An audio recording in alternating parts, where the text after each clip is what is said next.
This is Truly Independent, a show that demystifies the indie film journey by documenting the process of releasing independent films in theaters. Each week, Garrett Batty and I, Darren Smith, will update you on our journey, bringing guests to share their insights into the process and answer your questions. In today's episode, we speak with Kynan Griffin, co-founder of Aerostorm Entertainment and one of the pioneers of kickstarting films. We also answer the listener questions: how do you determine the best markets for an indie film release? And have we considered an online release shortly after the theatrical run? All this and more in today's episode of Truly Independent. This is episode 7. Garrett, what's up, man? Hey, good to see you. You too. Man, I'm excited today. I am pumped. We are just in the thick of it with our movies right now. It was so fun telling everybody last week that we have 2 movies coming out. Surprise. Yeah. So Faith fun. of Angels in September. Dates are officially announced. We can finally talk about it. And The Carpenter, November 1st. Momentum is building for that one as well. Yeah. Oh, man. It's been so fun being in the thick of it. Like, we're having meetings multiple times a week with lots of people, and we see people jumping on and being willing to help. It's super cool. We're going to touch on that in a little bit. But first, did you see any indie movies this week? I did. Yep. I'm happy to report that I did. I went and saw Sound of Hope, Story of Possum Trot. Angel Studios released that movie on July 4th. There was a huge, if you lived in the United States, you saw advertisements for Sound of Hope on social media. Just a huge social media campaign. And they always do such an amazing job at their marketing and building an audience. I mean, they have built from the ground up a network of hundreds of thousands of supporters and backers, and they just have a model that is enviable. Is that the word? Anyway, so Yeah. the movie itself was very powerful as a father of adopted children through the foster care program. It certainly was pulled the heartstrings. And congratulations to those filmmakers, first-time filmmakers of that movie. It was great. How about you, Darren? What did you see? It's so cool. While we're on it, I do want to touch on their success over the weekend, because they hit the number 7 box office spot, opened on 2,200 screens to $3 million that weekend. Now that includes Thursday, which was 4th of July. But man, oh man, like, that's awesome. As an indie, as a, lower, but I don't know what the budget on that movie was, but my gosh, they know how to market films. They know how to put them in theaters. They're killing it over there. So congrats to everyone involved, to Angel Studios, all of our friends over there, and again, the filmmakers of the movie. Great job. I'm excited to see it as well. I haven't seen it yet, but I did see 2 indies this last week. I saw a movie called Theater Camp, which is awesome. It's like Ben Platt and a group of actor friends. I think that I was looking into it a little bit. It started as like a short film, and they expanded it and turned it into a thing. But if you are someone who was in the arts in high school, like, this movie will resonate. It's so specific, so fun, and they did a great job with it. So a fun little indie. I think you can watch it on Netflix. I think that's where I saw it. But Theater Camp was great. And then our friends over at JK Studios and Sorrow Films, they made a movie a few years ago called Stop and Go. I don't remember what it was originally called, but like, it went to the South by Southwest Film Festival, and it got picked up by BuzzFeed Studios. Like, they did an amazing job. It's this nice little small indie, and it's great. And it's always fun seeing your friends, like, in real movies, Yeah. So congrats to them too. And that's a few years ago that movie came out, but it was a lot of fun. The humor is really, really good in that movie. Really tight and really well thought out, and kind of the first movie about the pandemic experience that came out, if I remember right. So they just capitalized on it and went for it. And I don't know how hard it was making that movie in 2020, but they did it. So congrats to them as well. Cool. Yeah, always JK Studio always does fun stuff. Good for them. Yeah. All right. Well, we've been up to a lot the last 2 weeks. So before we get to our guest today, we really should update people on, I didn't do the math ahead of time, and I'm bad at public math. So it's The 8th, 9th of January, or 9th of January, 9th of July. So we are about 2 months out from the release of Faith of Faith of Angels. Angels. So Yeah. what are we working on, and what are we doing every day to make this a successful release?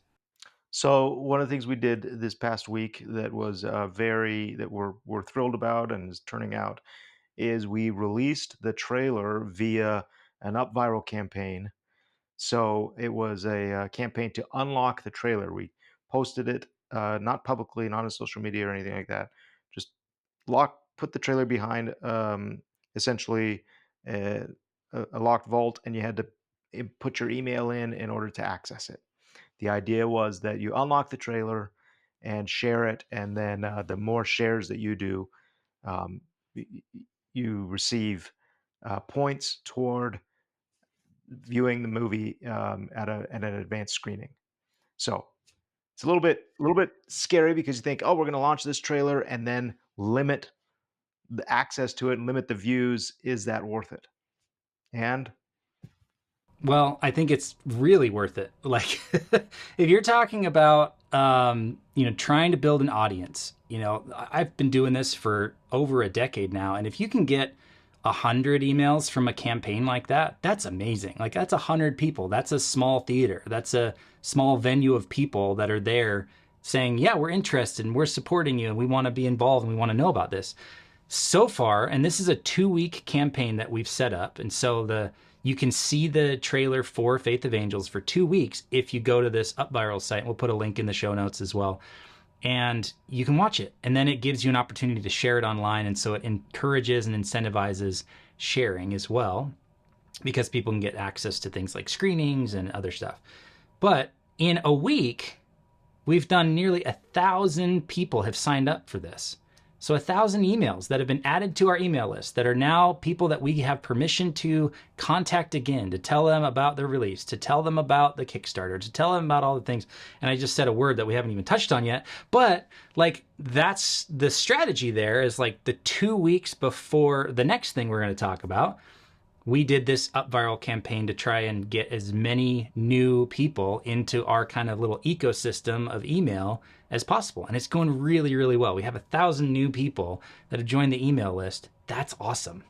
it Huge is, and win. we're just thrilled, and we're thrilled. And as much as you'd say, oh well, I want the numbers on social media or the YouTube count to go up, it will, it will. Don't we? It's I have to tell myself not to worry about that. But right now, if 10,000 people watched it on YouTube, I don't have any way to contact them. We don't have any way to like follow up or promote again. But now we've got 1,000 people that will be encouraged to share this, and yeah, it's well worth it.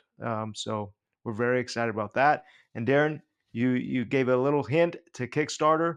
That's what this episode's about, and that's what we want to announce that Yeah. we're launching. We have launched by the time this episode lands.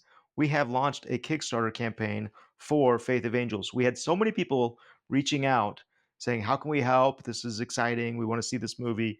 And so we've said, "Look, we are going to do a Kickstarter campaign to help get the word out there, to allow people to help participate, and essentially to raise awareness and funds to take this to more theaters." Yeah. And it's interesting maybe to talk about why Kickstarter, because we've been talking about email and we've talking about owning our audience and all that stuff. But for me, Kickstarter is such a known entity. And so people are familiar with what a Kickstarter is. They've probably backed a Kickstarter before. Kickstarter has raised like $8+ billion for creative projects since they started. Like, everybody knows what a Kickstarter is. And so being able to send people over there, they understand the mechanism of backing a project and picking a tier or a reward. Like, it all makes sense. And it's really easy and kind of frictionless as far as helping people contribute and back the project and be a part of it. But what's been really cool is, like you said, we've had people, because we've built this into kind of our email system of being able to raise their hand. If you click on a link, it'll kind of tag them as interested in the film. If they click a different link, it's like, oh, I want to fund the movie. I want to help fund the distribution. So we know in our list of 7,000 or 8,000 people now, how many are interested in backing the project.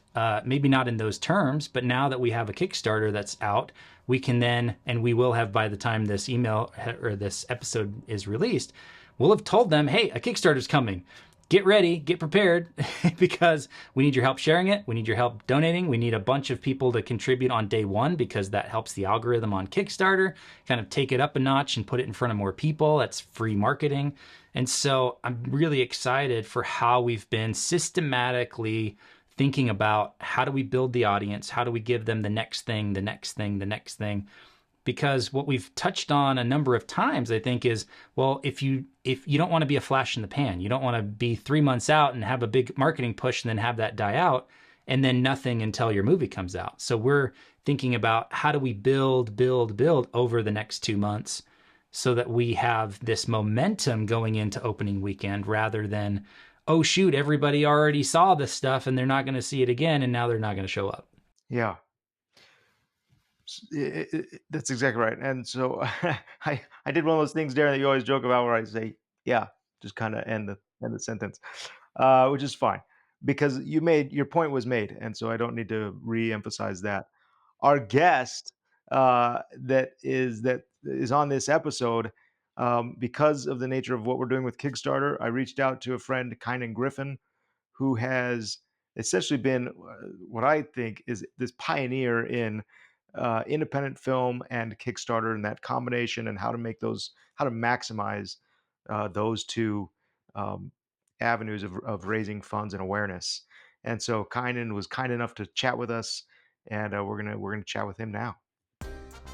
Hey, indie filmmakers and movie lovers. This show is sponsored by Purdy Distribution.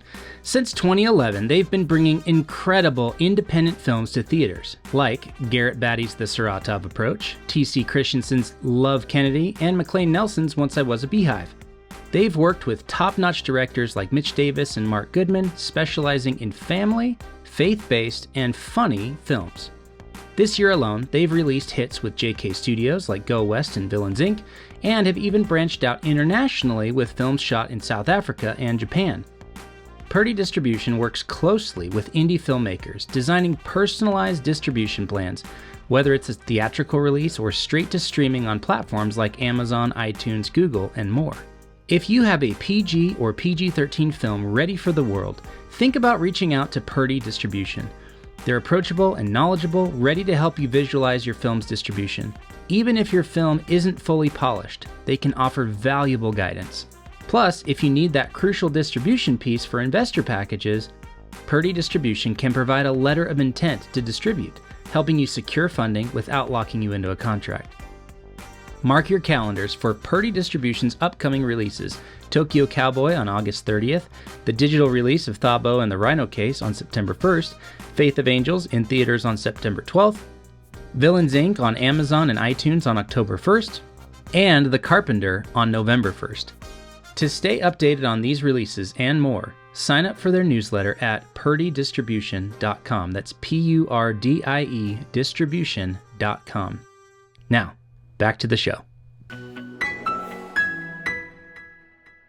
Okay, hey, welcome, Kynan. Thank you very much for being here. It is a thrill to be able to have you on the podcast.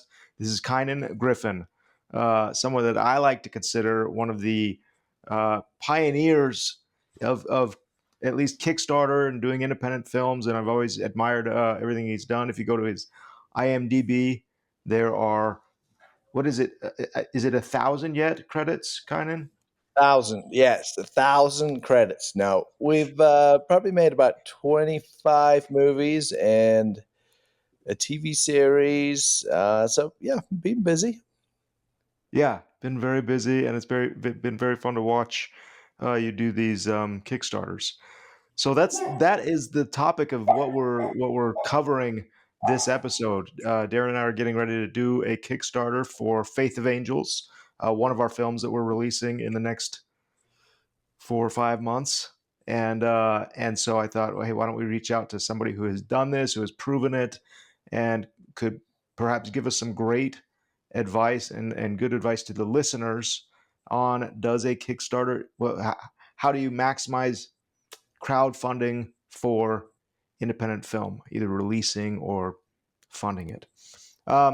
So, can you tell us, kind of real quick, just an overview of what kind of what your experience has been with raising funds through Kickstarter? Kickstarter, we actually got started on it when Kickstarter kind of first opened. We had a film which we had just shot, and we were like, "Hey, what's this thing?" And so we just released a trailer on Kickstarter and said we were raising money to finish the film. And we kind of did an experiment where we're like, what if we don't market this at all? What if we just put it on there and see what Kickstarter can do? And we raised it a little bit. I think that movie got like $20,000 or something. And that proved to us that it was a viable outlet. And pretty much every movie we did after that, we've used Kickstarter as an additional marketplace. We haven't so much raised money for the films via Kickstarter. We've used it as a pre-sales venue, as a additional territory where we can sell directly to the public and build a fan base. Because what we found with Kickstarter is those people are your most diehard fans. Those people are the ones who are willing to put, their money where their fandom is, and so it's built a great community of people who've gone on to be involved in a lot of our films too. So it's that's primarily how we've used it as a monetizable community of fans. Yeah, that's so cool. I mean, that's one of the things we've talked about a little bit on the previous episodes is the importance of building an audience. As an independent filmmaker, sometimes the biggest challenge is, oh, I want to make a movie, but I don't have distribution or I don't have an audience. And I think an active audience, or if you can prove that there are people that will support your movies, either in the theaters or via Kickstarter or streaming, um, that is certainly appealing to a distributor or to even circumvent a distributor and Yeah, release directly. and I think it's getting more important. In the early days when we were making, we make a lot of fantasy and science fiction movies. Um, the international market, the international television market, was strong for those, and so that's primarily where were making them for. We'd make them, we'd sell them to foreign distributors, we'd get our money back right away. It was a pretty simple business model, but that's kind of all gone away now.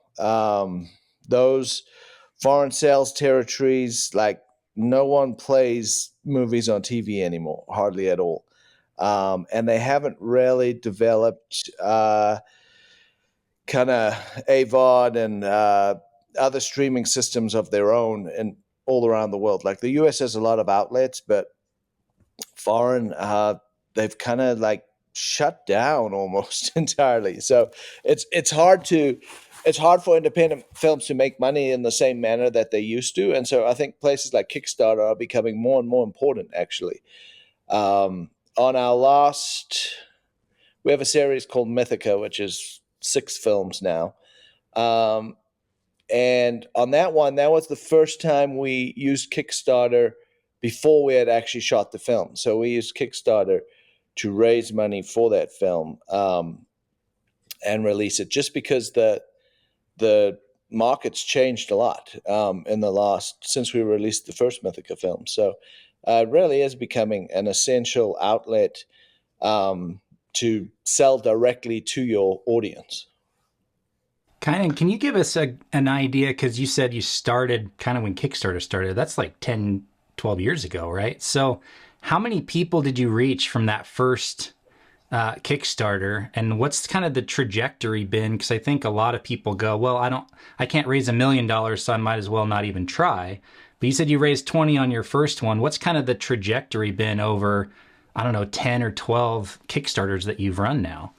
Yeah, that first Kickstarter, like I said, we just put it up there and did not even put it on Facebook or anything. We're like, it's kind of a Well, secret. Put it you guys up just there. flying under the radar. Yeah. Why Yeah. get it out there? No, because we were even like the fear was like, are we even allowed to do this? Do distributors like we weren't sure how people would feel about it at all. And once we saw they were comfortable with it, then we kind of the next few we dived in. But those first few Kickstarters we did, we were getting like 20, 30. And how many people did that like contributed to those Kickstarters? Um, we're talking about hundreds of people, right? Not thousands, just like 300 or 400 or 500. And I think we set kind of like a high watermark on those early ones with like 60,000 and $60,000, and we're like, yeah, but we kind of evolved our approach and strategies, and kind of saw the potential of Kickstarter, and you can see it over the Mythica films. As I say, there's been 6 of them, and I think the first one got about $60,000. And by the time we did the 6th one, it was about 220,000. So you can see like a steady growth of hardcore fans. So it's about, I think those ones probably had about 1,500 or 1,600 fans. And, I think the average spend on Kickstarter is about $100. So if you're hitting about 80, 90, $100 per backer, um, that's kind of the potential of that fan base. So uh, they are really, really hardcore. Like I said, they're wonderful fans, and they're the people which increasingly independent filmmakers need to be turning to, because, like I say, that the marketplace is very weird right now. Well, I think it's a testament to what you've done with those movies. You have built a fan base. Certainly, if Mythica 2 or 3 let the fans down, lesson learned. They're like, we're not part of that. But it's it's a complementary relationship, right? They support you, and you give them what they want, uh, Yeah, which has been and so fun to watch. I should also add that we are really, really bad at building an audience, and kind of like we're so focused on like making movies that we're terrible at it. Like we are like the worst, and we have seen a couple people who we've worked with in the past who have really focused on building their audience and building email lists, and completely networking and keeping in touch with their fans, and they're routinely doing 400, 500,000, 600,000 on Kickstarter for their movies. So it's very possible to kind of fund your entire independent film that way if you focus on building that audience properly. As I say, we're terrible at it. We just make movies, and that's Well, it's it's kind of it's like a byproduct of actually just making lots of movies. yeah. You mentioned, and this is so relatable, that sentiment of, are we allowed to do this? Is the distributor going to be disappointed that, hey, you've already sold 1,000 units, and now I don't have an opportunity to sell more units? But that's not like, that's what I feel right now. We're getting ready to launch a Kickstarter for Faith of Angels, and I don't want to dilute my offer to a distributor. Uh, that's not a Uh, concern. Yeah, no, we've actually found the opposite. Like our distributors have used it as a marketing tool, like telling territories, like, "Hey, they made this much on Kickstarter. That proves that people really love it."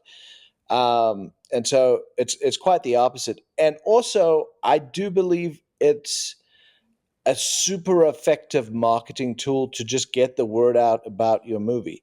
So when you look at a Kickstarter campaign, when you look at the number of shares and the number of impressions, and number of people who have seen that, particularly if you run some advertising on your Kickstarter, which we've done on some of our later Kickstarters, we've run Google ads and Facebook ads and all the rest, because you can track pretty effectively how much money those lead to.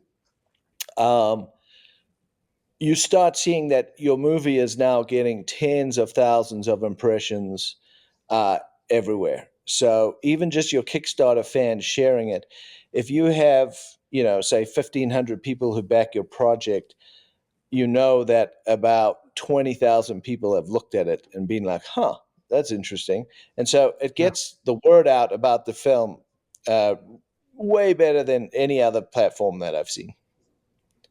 Yeah.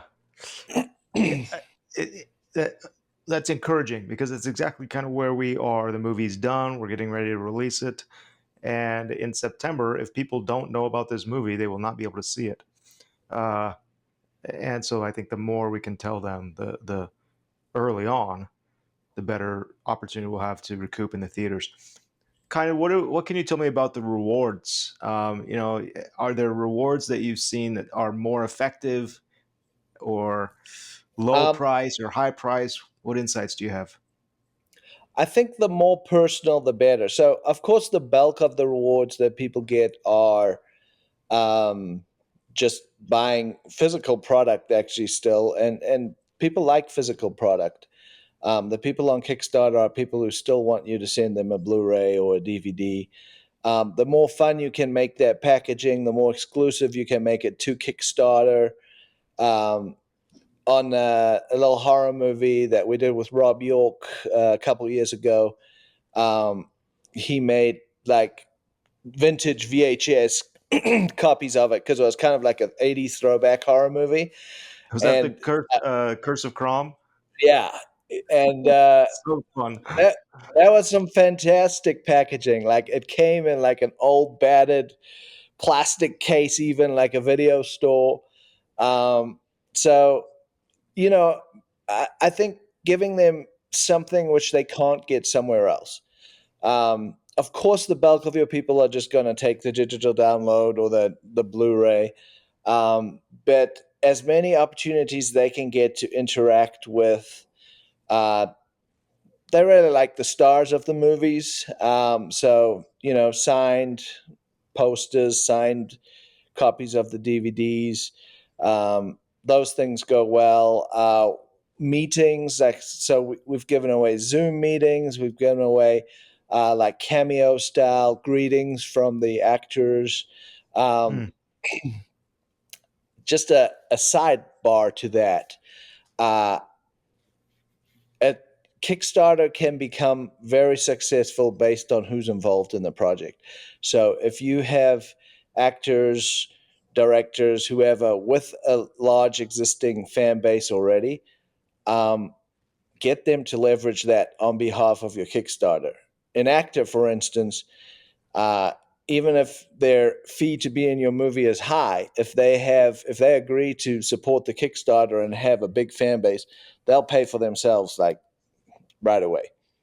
yeah. So I think, but they have to be willing participants. They have to be bought into the whole process.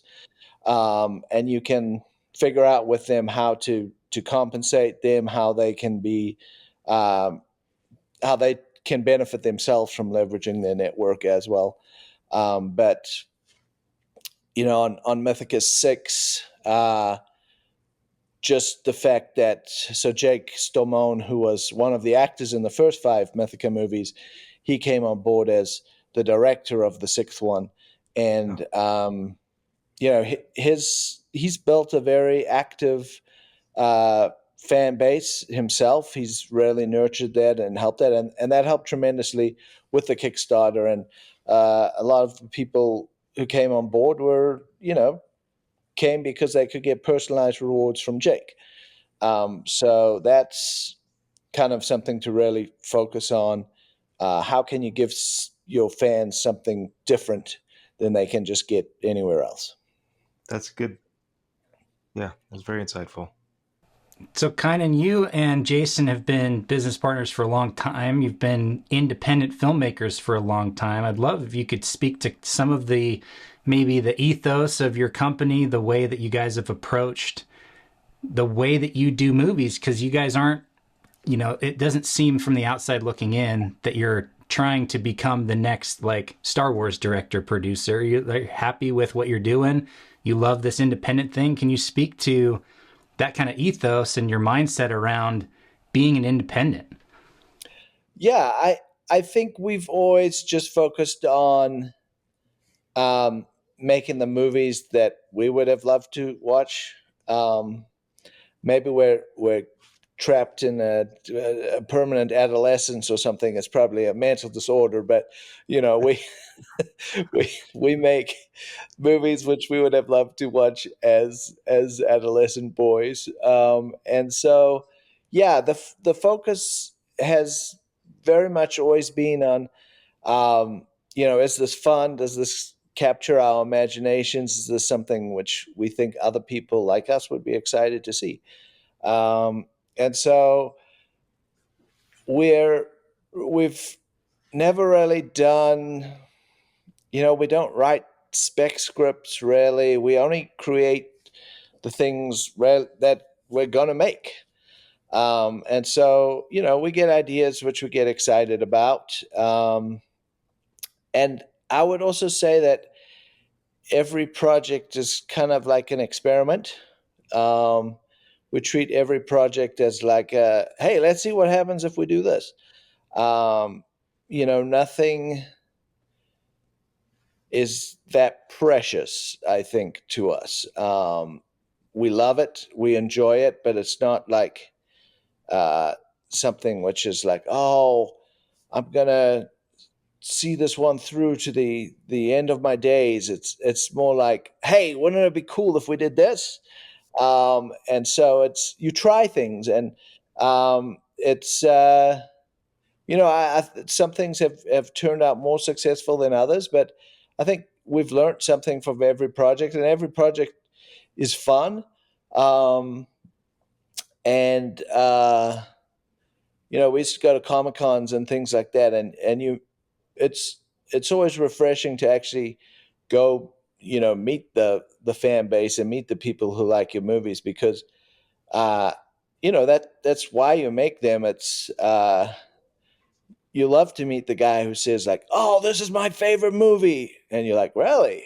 That's your favorite?" But there's people who love projects for different reasons, and so that's always gratifying to see. And so, we just keep doing that because that's what we enjoy and what we know how to do. Yeah.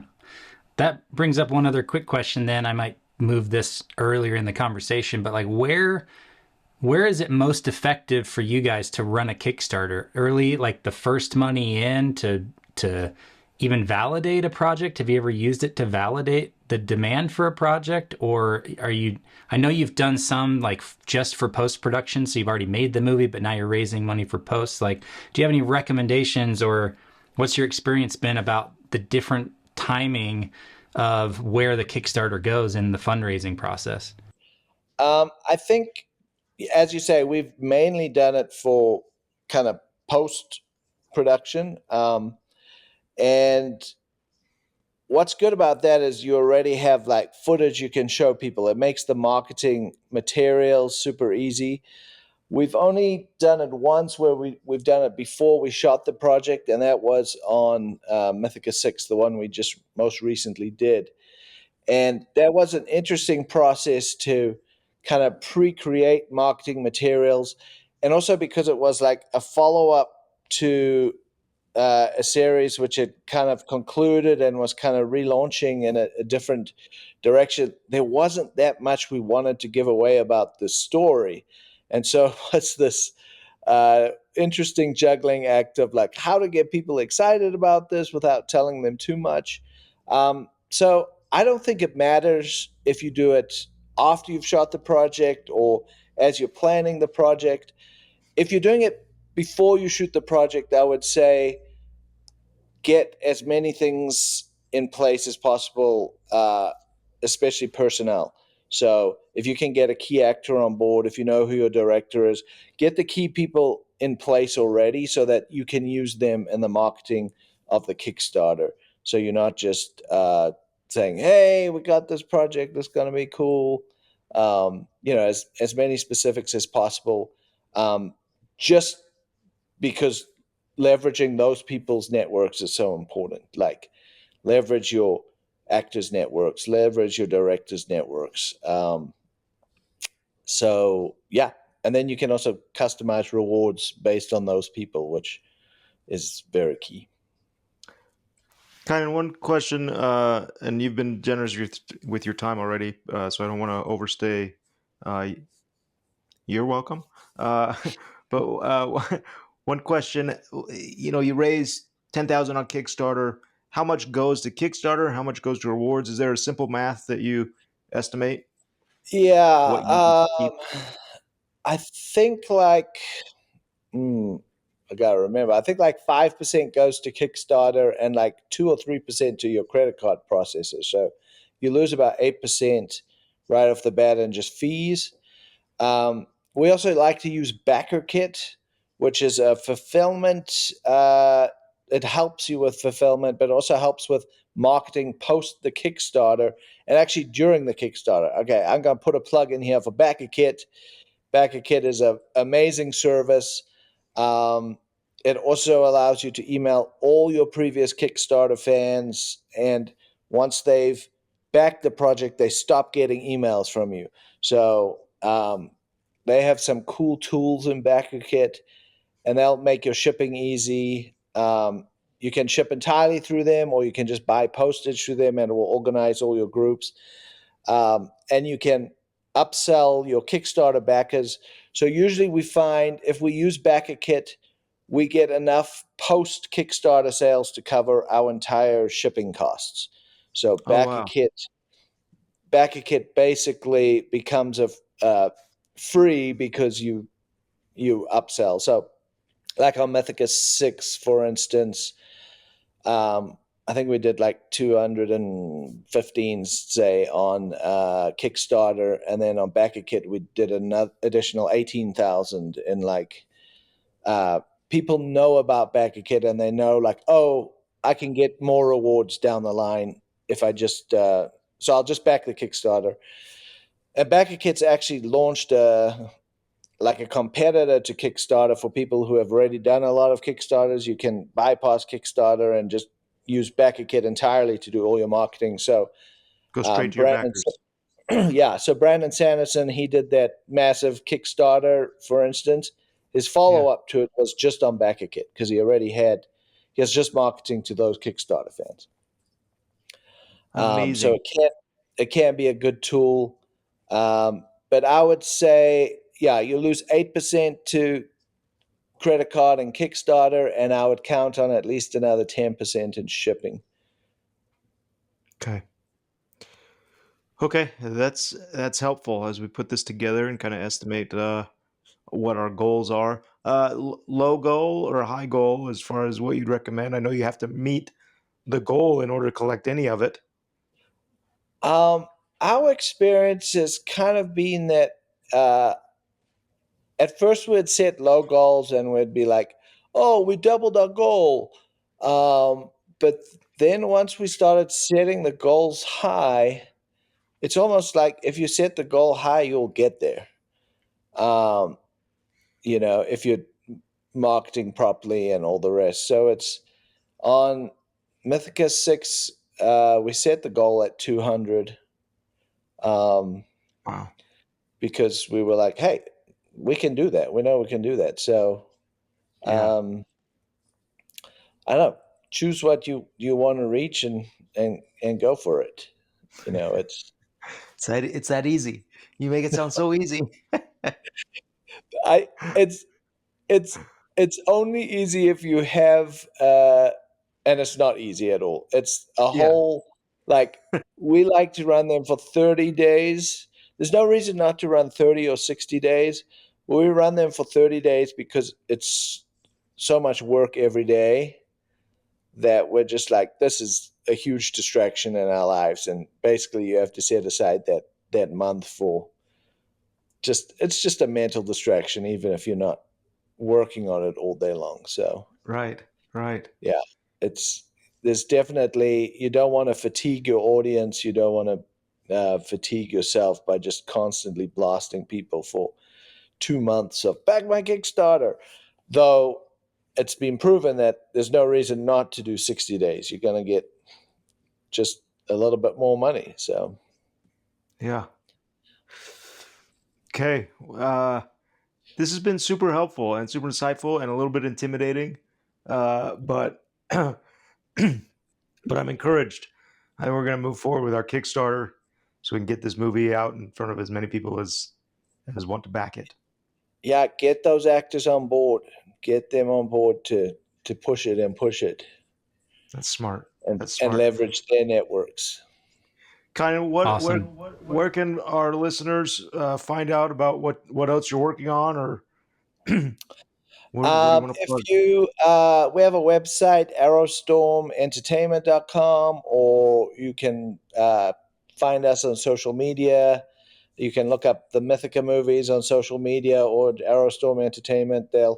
We're over there, and like I say, we're very bad at social media and communicating and all the rest. But Kickstarter is something which we use as a way to stay in touch with our people. Very Awesome. cool. Thanks so much, Kynan. It's good to chat with you today. Yeah, awesome. Thanks a lot, guys, and good luck. Okay, be well. Wow. That was cool. Yeah, I mean, you got 10 or 12 years of experience on Kickstarter compressed into a 30-minute conversation. That's pretty valuable. Really, I wanted to do it just so that you felt better about the Kickstarter that we're launching. Like, as this episode comes out, I think it'll be out a day already. So yeah, it's a lot of work ahead, but I'm really excited because this is the embodiment of truly independent. We're going to the audience. We're saying, we're doing this with you. Here's the goal. Help us if you're interested. It's so exciting. Yeah, and I mean, Kynan and Jason have built their business on Kickstarter, like with that initial campaign, and then just built their audience.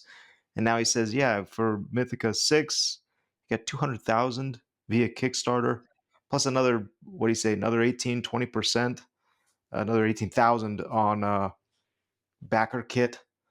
What great tools to do that independently. Yeah, I mean, they've done over $1 million in raises from their many different projects. I think there's 18 projects they've done over that time period. And, you know, like, we talk a lot about audience on this show, and like, they're explicitly saying, we don't have an email list, we're not good at social media, we don't talk to people very often. they're raising the money and making movies, and they're just doing it. And they're in the industry. They've been doing this full time for as long as I've been in the industry here in Utah. I've looked to them as a massive success story because they just get to do it full time. That's what we all want. But again, we answered in a previous episode, like, how big of an audience do you need? It's like, well, what's the outcome? And you reverse engineer from there. If they can get 1,500 people to give them $150 every couple of years, that's a big enough audience to go and make their movies. And that's what they need, and that's what they optimized for. And here they are. They're still doing it. Like, it's awesome. They continue to serve that audience. That's that's key. It's kind of this, it's both this give and take. We'll pay for what we want, and you'll provide what we pay for. Yeah, and I mean, look at the number of at-bats they've had in the last decade or two. Like, they've made a lot of movies. Yeah. And so I really am impressed by that, just because they've figured out how they're going to do it, and they've done it. And that says a lot about who they are and the way they approach their work. And I know there's too many filmmakers out there that are all about the I can't because, and this limiting mindset of, well, I can't because I don't have the money, or I can't because I don't have a producer, or I can't because I don't know how to get an actor attached. And then it's 10 years later and they still haven't made their movie. I was one of those for 9 years, actually 12 years. Tried to make a movie for 12 years, never did it. Because I had that limiting mindset around, well, I don't have the resources. Until finally I was like, you know what? I want to make a movie. I want to be a producer, so I'm going to figure out how to do it. Yeah. And so I just love that that's been their approach for so long, to say, we're just going to do it. We don't care if we have permission. We don't care if the industry likes it or not. We're going to go straight to the fans, and we're going to make what they want and what we want. And they've done it. So Darren, we are launching a Kickstarter, or if you're listening to this, we've launched a Kickstarter for Faith of Angels to take it to theaters across the country. The campaign is simple, that you donate, you get rewards, And as a part of that reward, you get to voice, share your zip code and voice where you would like the movie played. And then at $2,000 to an area, we can essentially book the movie in that area. It's simple, and I've made it complicated with that explanation. Uh, but the point is that the Kickstarter is active. Please go to it, share it, and participate so that this movie, we can reach the goal of taking this movie to theaters across the country. Yeah, This movie 100%. being Faith of Angels. Yeah, and if you're not in a position to donate or to contribute or back the Kickstarter, a share online goes a long way, because every one of us has 100 or 500 or 1,000 people that we're connected with online, and a nice hearty check this out goes a long way in getting the kind of awareness and the visibility for this project that we need. So please share it as well, whether or not you can help back the project. That's true. That's very good. Very good point. Should we look at questions that we've received? We did have somebody submit, which is great. And this is from an old friend, Anthony Durbridge, who was, when I lived in Burbank, he was a great friend and fellow filmmaker.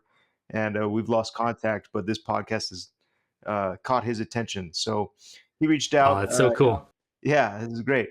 And he sent 15 questions. So Oh boy. we will now have a question for every episode from here on out. Don't worry, we're not going to get into all 15 here.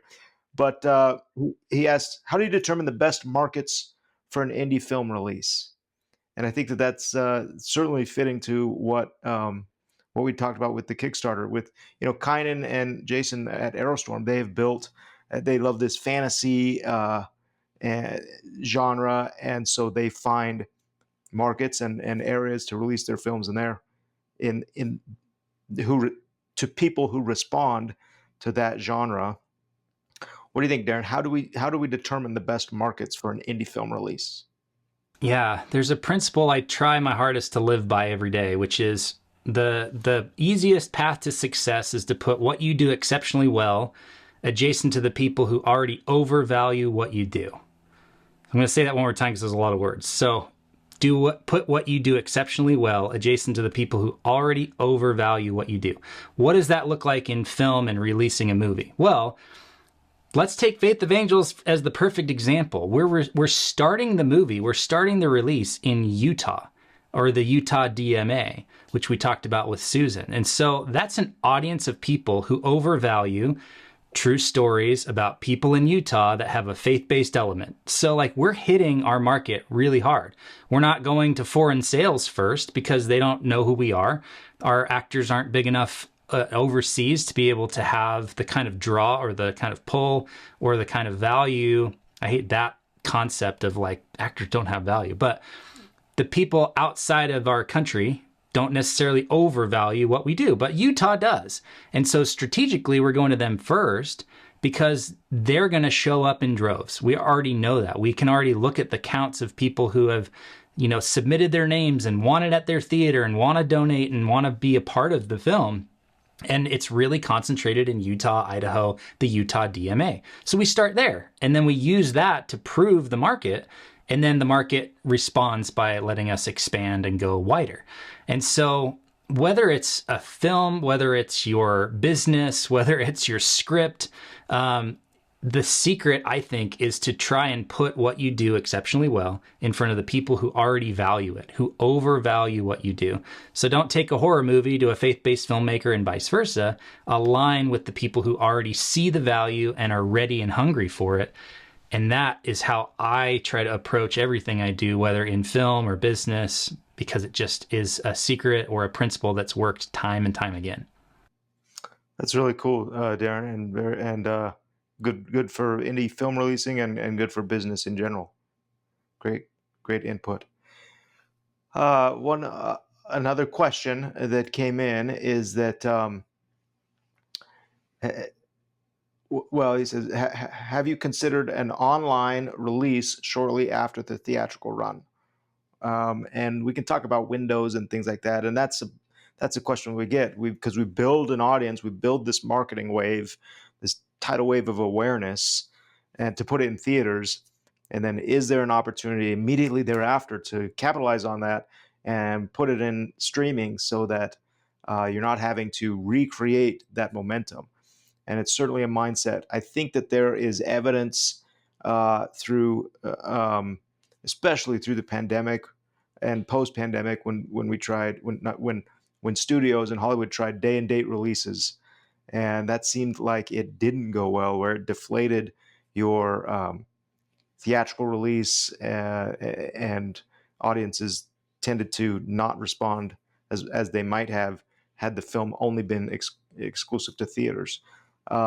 There's also a sensitivity toward theater owners to say, we want you to push this film and market this film.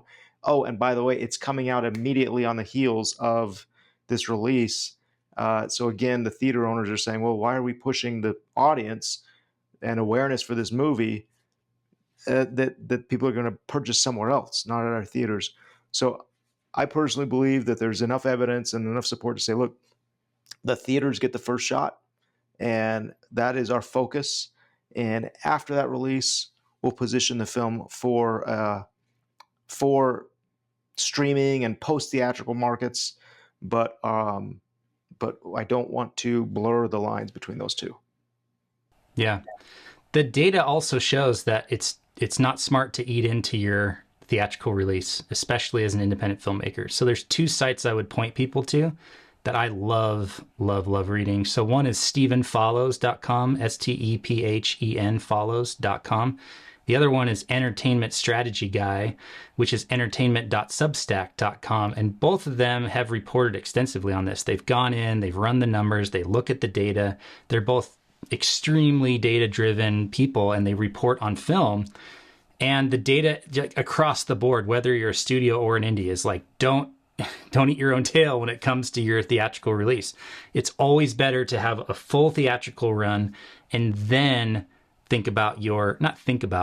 do your window for streaming or whatever the next window is, because you want to really, like, that's what movies are. Let me get on my soapbox for 30 seconds here. Movies are going to a theater, big screen, dark room, amazing sound, in a group of people, with a group of people who also are into it. And so you get this shared experience that can never be replicated. Even if you go see the movie a second time, it's a different audience. And so it won't be the same experience. That's what movies are. So I love that you can watch movies on your phone, on the subway, across the world, because the internet. But that's not a movie to me. That's content, or that's just like filling a void of time that I need to have, like, between A and B. That's not a movie. That's not the movie experience. So us as filmmakers, at least me as a producer, I want to make movies, not for phones, not for iPads, not for home. Like, it's great. And I love that people can watch movies at home, but I want my movies in theaters. That's what I'm making. That's the product that I'm making as a producer, is an experience in a theater. So why would I cut into that by saying day and date, or, 15 days out, we're going to release it on streaming? No, I want everybody possible to go see it. And if you limit the opportunity for people to go see it to just a theater, guess what? They're going to go to the theater and see it. So off my soapbox, that's my rant for the day. I'm very passionate about it, Darren. I wish I could just get you fired up a little. No, I agree, and it's great. And it'd be like as if, maybe this isn't the best analogy, but if I'm a chef and a restaurant owner, I'm less likely to create a meal for you that you can just take to your picnic. Like, I want you to come in and experience the meal. If you need a to-go box afterwards, great. I'll provide that. But come in and experience the meal where it was intended to be experienced. Come to my restaurant rather than the frozen food aisle at Smith's. Sure. There's a good market for that. Anyway, well, good. Well, what an episode. Thank you. And fun to hear from Anthony Durbridge on those. Thanks for your questions. We'll continue to answer some of those. If you have questions, submit them. Go to 3coinpro.com/podcast and fill out the form. We would love to find out what you want to know. Yeah, and the Kickstarter is live, so go to the link in description, or the link in the comments, or the Yeah, wherever you're show listening. notes.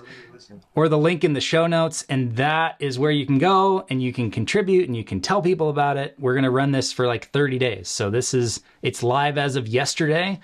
Please go help out and help us get this film into theaters. Okay, thanks very much. We'll talk to you next week. Yeah, thanks, man. Thank you for listening to this episode of Truly Independent. To join us on the journey of new episodes and screenings and ask us questions about today's episode, head over to 3coinpro.com/podcast and put in your name and an email address.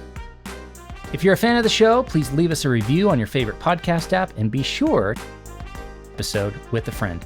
Thanks for listening, and we'll see you next week.